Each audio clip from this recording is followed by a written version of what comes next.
मेरे प्यारे देशवासियों, नमस्कार। स्वतंत्रता दिवस की पूर्व संध्या पर आप सभी को मैं इस राष्ट्रीय पर्व की हार्दिक बधाई देती हूँ। आपसे कुछ ही घंटों बाद हमारे देश की स्वाधीनता के 80वें वर्षों का शुभारंभ होगा। देश विदेश में रहने वाले सभी भारतीय ये पर्व उल्लास के साथ मनाते हैं। हमारा तिरंगा हमारी स्वाधीनता का प्रतीक है।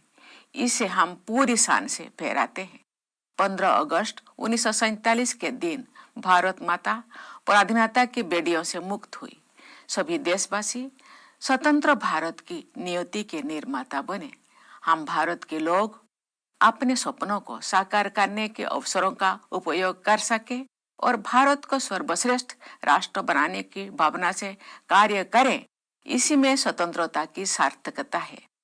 निष्ठावान विद्यार्थी और शिक्षक, विकास के लिए तत्पर वैज्ञानिक और इंजीनियर, स्वास्थ्य सेवा में कार्यरत डॉक्टर और स्वास्थ्यकर्मी, मेहनती श्रमिक और अन्नदाता किसान अपने प्रयासों से राष्ट्र निर्माण कर रहे हैं। प्रतिभावान खिलाड़ी, शिल्पकार तथा कलाकार, मार्गदर्शक बुद्धिजीवी, निजी और सार्वजनिक क्षेत्र की टीमों के कर्मठ सदस्य, जनहित में सेवारत जनप्रतिनिधि, न्याय व्यवस्था से जुड़े न्यायकर्मी, कार्यनिष्ठ सिविल सेवक, अर्थव्यवस्था में योगदान देने वाले छोटे बड़े सभी निवेशक, निस्वार्थ समाजसेवी और स्वच्छता अभियान के अग्रणी कार्यकर्ता, हमारे सभी सफाई मित्र देश की प्रगति में महत्वपूर्ण भूमिका निभा रहे हैं। अन्य क्षेत्रों में सक्रिय असंख्य देशवासी तथा संविधान में निहित मूल कर्तव्यों का पालन करने वाले सभी नागरिक राष्ट्र निर्माण में महत्वपूर्ण भागीदार है। मैं उन सभी की हृदय से सराहना करती हूँ। तीनों सेनाओं के जवानों, सभी सशस्त्र पुलिस बलों एवं पुलिस कर्मियों की कर्तव्य निष्ठा के लिए मैं उनकी विशेष सराहना करती हूँ। विश्व पटल पर भारत का मान सम्मान बढ़ाने वाले प्रवासी भारतीयों और दूतावासों में कार्यरत देशवासियों की मैं प्रशंसा करती हूँ। प्यारे देशवासियों, स्वाधीनता के शताब्दी वर्ष 2047 तक विकसित भारत के निर्माण के लिए हम आगे बढ़ रहे हैं। अंत्योदय की भावना के साथ हमारा संकल्प है कि विकास का लाभ प्रत्येक व्यक्ति तक पहुंचे। अपनी समृद्ध विरासत और स्वाधीनता संग्राम के आदर्शों को अपनाते हुए हम आधुनिक विकास के मार्ग पर अग्रसर है। वयं राष्ट्रे जागृयाम, ये वेदवाक्य हमें प्रेरणा देता है कि हम राष्ट्र के लिए सदैव जागरूक रहे। हमारे स्वाधीनता संग्राम में संघर्षरत अलग अलग विचारधाराओं के लोगों का लक्ष्य एक ही था, भारत की स्वतंत्रता। स्वदेशी आंदोलन के दौरान वंदे मातरम जन जन का गीत बन गया। राष्ट्रपिता महात्मा गांधी के नेतृत्व में अनगिनत देशवासी स्वाधीनता संग्राम से जुड़ गए। बाबा साहेब डॉक्टर भीमराव अंबेडकर ने समाज सुधार तथा राष्ट्र निष्ठा के उच्च आदर्श प्रस्तुत किए। भारत माता की उन सभी महान संतानों को मैं सादर नमन करती हूँ, जिनके आदर्श पर चलते हुए हमारा देश स्वतंत्र हुआ और आगे बढ़ा। आज 14 अगस्त के दिन को हम विभाजन विभीषिका स्मृति दिवस के रूप में मनाते हैं। हम उन लाखों देशवासियों को याद करते हैं जो विभाजन से जुड़ी हिंसा में मारे गए या विस्थापन की त्रासदी झेलने को मजबूर हुए। सांप्रदायिक हिंसा की वजह से लाखों लोगों को शरणार्थी बनना पड़ा और बंटवारे की विभीषिका सहन करनी पड़ी। फिर भी उन्होंने अपनी पहचान नहीं छोड़ी। जब हमारा देश स्वतंत्र हुआ, उस समय देश के विभाजन के गंभीर परिणामों के साथ साथ 550 से अधिक रियासतों को नव स्वाधीन भारत के साथ जोड़ना भी एक असाधारण चुनौती थी। सरदार पटेल ने राजशाही व्यवस्थाओं को समाप्त करके हमारे स्वाधीन लोकतंत्र में उनका विलय किया। एक कृतज्ञ राष्ट्र की ओर से आधुनिक भारत की एकता के शिल्पकार लौह पुरुष सरदार वल्लभ भाई पटेल की पावन स्मृति को मैं सादर नमन करती हूँ। प्यारे देशवासियों, भारत के लोगों द्वारा निर्मित हमारा संविधान नागरिकों की भागीदारी पर आधारित है। लोकतंत्र की जननी भारत भूमि के निवासियों में जन भागीदारी की भावना सदा से विद्यमान रही है। उस भावना को नई ऊर्जा के साथ हमारे देशवासी आगे बढ़ा रहे हैं। राष्ट्रीय अभियानों को जन भागीदारी से आगे बढ़ाया जा रहा है। ये हमारे लोकतंत्र की प्रेरक उपलब्धि है। प्रतिष्ठा और अवसर की समानता तथा व्यक्ति की गरिमा हमारे संविधान के प्रमुख आदर्श है। आज साधारण पृष्ठभूमि के लोग अनेक क्षेत्रों में असाधारण योगदान दे रहे हैं। इससे मेरा ये विश्वास दृढ़ होता है कि आज के भारत में हर व्यक्ति बड़े सपने देख भी सकता है और उन्हें पूरा भी कर सकता है। हमारे संविधान में कार्यपालिका, विधायिका तथा न्यायपालिका के उत्तरदायित्व का स्पष्ट उल्लेख है। जनप्रतिनिधियों का कर्तव्य है कि वे विधायिका में जन आकांक्षाओं को अभिव्यक्त करें। कार्यपालिका का कर्तव्य है कि जनहित और राष्ट्रहित की नीतियों को कार्यरूप दे। न्याय व्यवस्था से जुड़े प्रत्येक व्यक्ति का ये कर्तव्य है कि अभाव के कारण कोई व्यक्ति न्याय से वंचित ना रहे। हर नागरिक को, विशेषकर वंचित वर्गों के लोगों को समानता के आधार पर सम्मान के साथ समय से न्याय मिलना चाहिए। प्यारे देशवासियों, पिछले एक दशक से कुछ अधिक समय में हमारे देश ने तेज गति से समावेशी विकास किया है। विरासत और विकास के समन्वय को प्राथमिकता दी है तथा विकास में बाधक दशकों पुराने अनेक अवरोधों को दूर किया है। हमारे देशवासी महात्मा ज्योतिबा फुले की 200वीं जयंती मना रहे हैं। महात्मा फुले और क्रांति ज्योति सावित्रीबाई फुले ने सामाजिक न्याय, शिक्षा, महिला सशक्तिकरण और समानता के क्षेत्र में ऐतिहासिक योगदान दिया है। उनके आदर्शों के अनुसार विगत कुछ वर्षों के दौरान वंचित वर्गों को आगे बढ़ाने के लक्ष्य को राष्ट्रीय प्राथमिकता दी गई है। महिलाओं की शिक्षा के क्षेत्र में सफलता के नई प्रतिमान स्थापित हुई है। 25 करोड़ से अधिक लोगों को गरीबी से मुक्ति दिलाने में सफलता मिली है। विश्व की सबसे बड़ी वित्तीय समावेश की योजना प्रधानमंत्री जन धन योजना के तहत लगभग 59 करोड़ खाता धारक बैंकिंग व्यवस्था से जुड़ चुके हैं। उनमें 32 करोड़ से अधिक महिला खाता धारक शामिल है। 80 करोड़ लोगों के लिए निःशुल्क राशन की व्यवस्था द्वारा उनकी खाद्य सुरक्षा सुनिश्चित की गई है। आयुष्मान भारत प्रधानमंत्री जन आरोग्य योजना के तहत 60 करोड़ लोगों को प्रतिवर्ष 5 लाख रुपया तक की निःशुल्क चिकित्सा सुविधा उपलब्ध कराए गए हैं। किसान सम्मान निधि तथा किसान क्रेडिट कार्ड्स से खेती, डेयरी, मुर्गी पालन, मत्स्य पालन और मधुमक्खी पालन जैसे गतिविधियों से जुड़े किसान भाई बहनों को संबल मिला है। विश्व का इतिहास साक्षी है कि सांस्कृतिक आत्मबल पर आधारित विकास गतिमान और स्थायी होता है। आज देश में ये चेतना बलवत्ती हो रही है कि सांस्कृतिक गौरव का भाव देश की संप्रभुता को आत्मिक शक्ति प्रदान करता है। हमारे पूर्वजों ने ज्ञान, विज्ञान, कला, संस्कृति, अध्यात्म और सदाचार की अनमोल विरासत सौंपी है। हम विरासत और विकास के समन्वय के साथ आगे बढ़ रहे हैं। हमारे देश में विश्व का सबसे बड़ा और सबसे अच्छा डिजिटल इंफ्रास्ट्रक्चर विकसित किया गया है।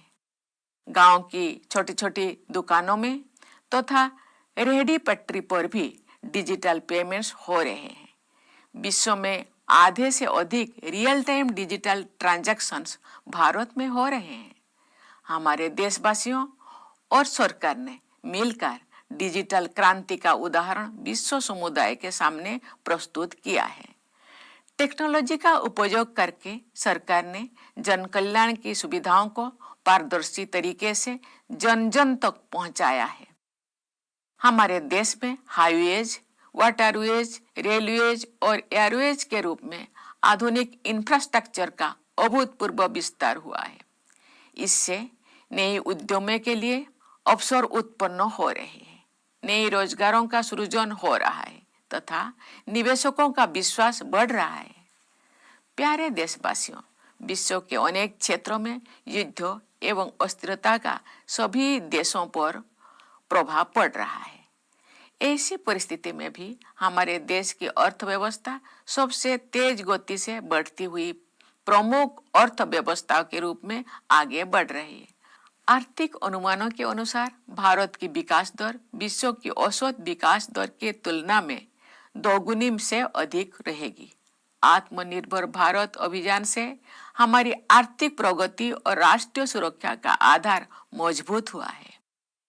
आधुनिक विकास के मार्ग पर आगे बढ़ने के साथ साथ पर्यावरण संरक्षण के क्षेत्र में भी भारत विश्व स्तर पर अग्रणी योगदान दे रहा है। सस्टेनेबल डेवलपमेंट गोल्स 2030 के कुछ लक्ष्यों को हमारे देश ने समय से पहले ही प्राप्त कर लिया है। रिन्यूएबल एनर्जी के विकास को पिछले कुछ वर्षों में अभूतपूर्व गति मिली है। हमारे विदेश नीति देश हित पर आधारित है। शांति, सहयोग, संवाद तथा वसुधैव कुटुंबकम के आदर्श हमारी विदेश नीति के स्तंभ है। आर्थिक सहयोग बढ़ाने तथा पारस्परिक संबंधों को और प्रगाढ़ बनाने के लिए हमने अनेक देशों के साथ फ्री ट्रेड एग्रीमेंट्स किए हैं। ग्लोबल साउथ के देशों में हम अग्रणी भूमिका निभा रहे हैं। विश्व पटल पर हमारे देश का सम्मान बढ़ा है। हम रूल्स बेस्ड इंटरनेशनल ऑर्डर में विश्वास रखते हैं। हमारे प्रयास है कि संयुक्त राष्ट्र संघ सहित मल्टीलेटरल ऑर्गेनाइजेशंस में विश्व समुदाय का समुचित प्रतिनिधित्व हो। हमारे इस प्रयास को अनेक देशों का प्रबल समर्थन मिल रहा है। प्यारे देशवासियों, प्राकृतिक संपदाओं पर हमारी भावी पीढ़ियों का भी उतना ही अधिकार है जितना हमारा है।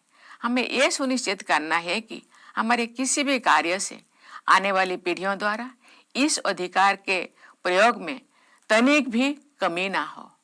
हमारा प्रयास होना चाहिए कि हम उनको और अधिक समृद्ध प्राकृतिक संपदाएं प्रदान करें। पर्यावरण संरक्षण के प्रति हमारी आस्था हमारी परंपरा का हिस्सा है। संताली भाषा के एक सरल गीत में हमें गहरा संदेश मिलता है। पंडित रघुनाथ मुर्मू द्वारा रचित उस गीत के कुछ शब्द इस प्रकार है। दारे गुजु कान नेलते मीरू चणे राग बया दाया हायागे गुजु कान अबुआ जति धर्म दारे चेदा बाबन राग बया आबो ओना नेलते। इस गीत में एक पेड़ के पूरी तरह सूख जाने के कारण रोते हुए एक तोते का वर्णन करते हुए कवि कह रहे हैं, हे मेरे भाइयों, मरते हुए पेड़ को देखकर तोता पक्षी दुख भरी आवाजों में रो रहा है। हे मेरे भाइयों, मानव संस्कृति रूपी वृक्षों का विनाश होता देखकर हम मानव समाज के लोग विलाप क्यों नहीं कर रहे हैं। इस गीत का संदेश ये है कि सभी मनुष्यों को मानवीय मूल्यों और प्रकृति के संरक्षण के लिए तत्पर रहना चाहिए। एक हरा भरा पेड़ मानव समाज के नैतिक और स्वस्थ रहने का प्रतीक है।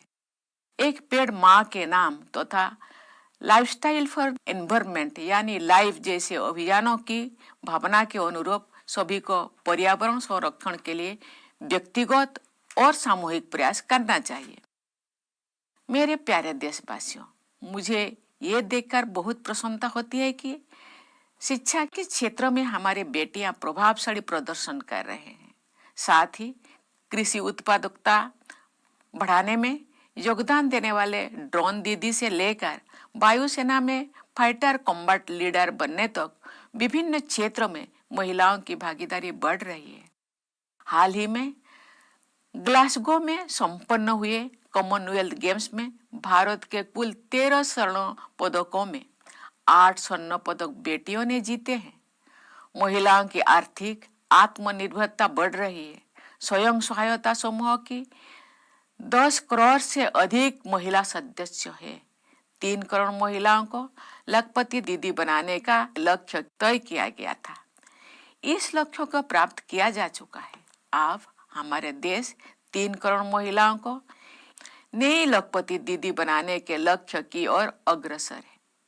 मुद्रा योजना के तहत सहायता प्राप्त करने वाले उद्यमियों में लगभग 2/3 लाभार्थी महिलाएं हैं। महिलाओं की आर्थिक आत्मनिर्भरता के प्रयासों के साथ साथ हम देख रहे हैं कि वे विभिन्न क्षेत्रों में नेतृत्व प्रदान कर रही है। मतदान में महिलाओं की बढ़ती भागीदारी हमारी गणतंत्र की विशेष सफलता है। लोकसभा और विधानसभा में महिलाओं का 33% प्रतिनिधित्व आरक्षित करने के लिए वर्ष 2023 में नारी शक्ति बंधन अधिनियम पारित किया जा चुका है। इस अधिनियम के लक्ष्य को प्राप्त करने से महिलाओं का नेतृत्व बढ़ेगा तथा हमारा लोकतंत्र और अधिक समावेशी बनेगा।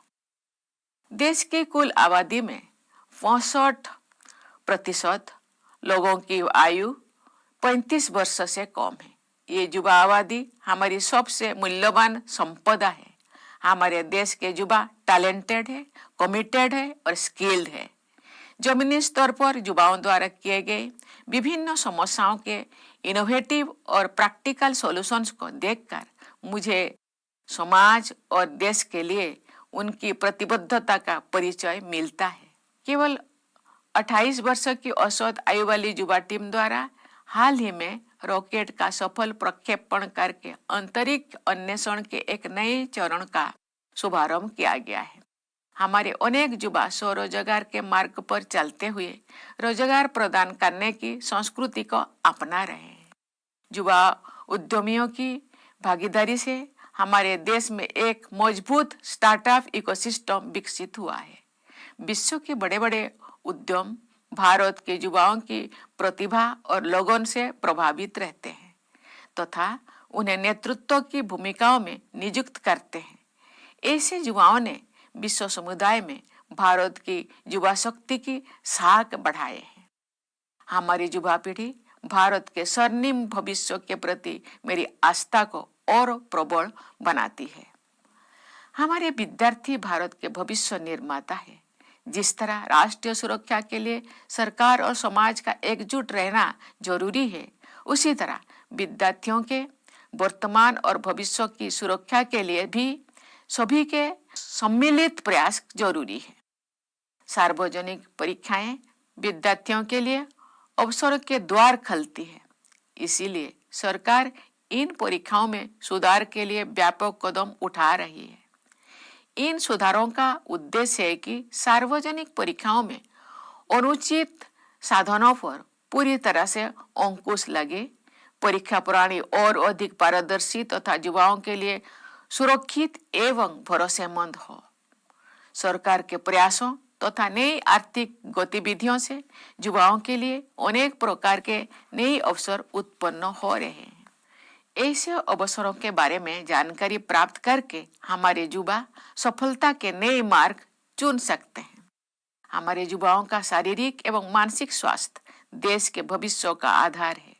परिवार और समाज की भी जिम्मेदारी है कि हमारे युवा उत्साह के साथ आगे बढ़ते रहे। खेल कूद को युवाओं के विकास और राष्ट्र निर्माण के माध्यम के रूप में अपनाया जा रहा है। खेलो इंडिया कार्यक्रम के तहत स्थानीय स्तर से लेकर राष्ट्रीय स्तर तक देश के सभी क्षेत्र के लिए स्पोर्ट्स इकोसिस्टम उपलब्ध कराया जा रहा है। खेल कूद को बढ़ावा देने के लिए सरकार अभूतपूर्व निवेश कर रही है। इन प्रयासों के अच्छे परिणाम सामने आ रहे हैं। अंतर्राष्ट्रीय खेल प्रतिस्पर्धा में हमारे खिलाड़ी प्रदर्शन और उपलब्धियां के उच्च शिखरों तक पहुंच रहे हैं। एक और हमारे देश में सबसे बड़ी युवा आबादी है तो दूसरी ओर वरिष्ठ नागरिकों की संख्या भी निरंतर बढ़ रही है। सरकार ने वरिष्ठ नागरिकों के जीवन को बेहतर बनाने के लिए अनेक कदम उठाए हैं। 70 साल और उससे अधिक आयु के लगभग 6 करोड़ वरिष्ठ नागरिकों के लिए प्रतिवर्ष 5 लाख रुपए तक की निःशुल्क स्वास्थ्य सेवा सुविधाएं उपलब्ध है। वरिष्ठ नागरिकों के प्रति अपनेपन की भावना तथा उनके आत्मसम्मान को बनाए रखने के लिए पूरे समाज को संवेदनशील रहना चाहिए। प्यारे देशवासियों, सत्य और न्याय के पक्ष में मानवता विरोधी शक्तियों पर विजय प्राप्त करने की भारतीय परंपरा पर हम गर्व करते हैं। 26 जुलाई को हमने कारगिल विजय दिवस मनाया। उसके पहले 7 मई को ऑपरेशन सिंदूर के आरंभ का 1 वर्ष पूरा होने पर हमने अपनी सेनाओं के अतुल्य पराक्रम का स्मरण किया। आतंकवाद के विरुद्ध ऐतिहासिक ऑपरेशन भारतीय सेनाओं की अचूक क्षमता का प्रमाण है। आतंकियों और उनके समर्थकों को एक कठोर संदेश दिया गया कि वे चाहे कहीं भी जाकर छिप जाएं, लेकिन उन्हें आपने किए की सजा जरूर मिलेगी।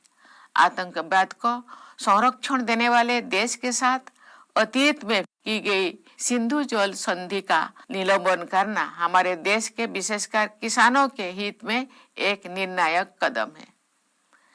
दशकों से नक्सलवाद देश के लिए गंभीर चुनौती बना हुआ था। भारत को नक्सल मुक्त बनाना एक बड़ी उपलब्धि है। अब नक्सल प्रभावित क्षेत्र में उत्साह का वातावरण है तथा विकास की सर्वस्पर्शी धारा प्रवाहित हो रही है।